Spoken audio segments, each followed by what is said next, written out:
হাসিনা। অসহযোগ আন্দোলনের জেরে রবিবার থেকেই আমরা জানি অগ্নিগর্ভ ছিল বাংলাদেশ। দফায় দফায় সংঘর্ষ হয়, শতাধিক মানুষের মৃত্যু হয় এবং আজ সোমবার সকাল থেকে উত্তপ্ত হয় বাংলাদেশ।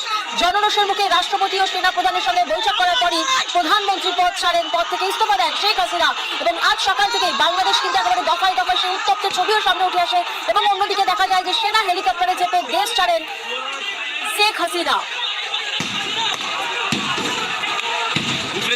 বোনকে নিয়ে দেশ ত্যাগ করেন শেখ হাসিনা এবং তারপরই গণভবন দখল করেন জনতা। ভাঙা হয় মুজিবুর রহমানের মূর্তি।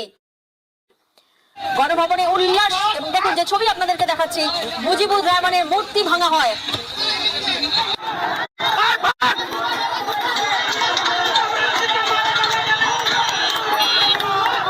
আমরা জানি যে কোটা সংস্কার আন্দোলনকে ঘিরে গত কয়েকদিন ধরেই উত্তপ্ত ছিল বাংলাদেশ। প্রবল জনরোষের মুখে পড়ে বাংলাদেশের সুপ্রিম কোর্ট কোটা সংস্কারের পক্ষে রায় দিলেও 9 দফা দাবিতে আন্দোলন চালিয়ে যাওয়ার কথা ঘোষণা করেছিল বৈষম্য বিরোধী ছাত্র আন্দোলন। দেখুন এই মুহূর্তে যে ছবি আপনাদেরকে দেখাচ্ছি গণভবনের ছবি, যেখানে উল্লাস বিক্ষোভকারীদের। গণভবনে বিক্ষোভকারীদের উল্লাস, এই ছবি ঠিক তখন যখন দেশ ত্যাগ করেন শেখ হাসিনা। তারপরে গণভবন দখল করেন। এখন আসি আমরা পুরা গণভবন, এইটাই ছিল আমাদের ইনশাআল্লাহ।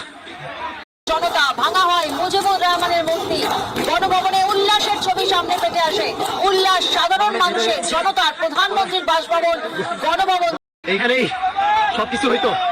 এই সেই গণভবন। ভারতে শেখ হাসিনা বাংলাদেশ ছাড়ার পর ভারতে শেখ হাসিনা বাংলাদেশের প্রধানমন্ত্রী পদ থেকে ইস্তফা দেওয়ার পর আমরা সেই ছবি আপনাদেরকে দেখিয়েছিলাম যে সেনা বিমানে করে দেশ ছাড়েন শেখ হাসিনা এবং গাজিয়াবাদে ইন্ডিয়ান এয়ারবেসে হাসিনা বিমান। এই বাংলাদেশের দূতাবাস রয়েছে, সেখানকার এক আধিকারিক তিনি শেখ হাসিনার সঙ্গে দেখা করতে গিয়েছেন বলে আমরা সূত্র মারফত জানতে পারছি। যদিও এখনো পর্যন্ত কিন্তু যে মেন যে প্রধান দ্বার রয়েছে সেই প্রধান পদক কিন্তু এখনো বন্ধই রয়েছে বাংলাদেশ দূতাবাসের এবং সেখান থেকে এখনো পর্যন্ত কোনো গাড়ি ভেতরে যেতে এবং আসতে দেওয়া হচ্ছে না।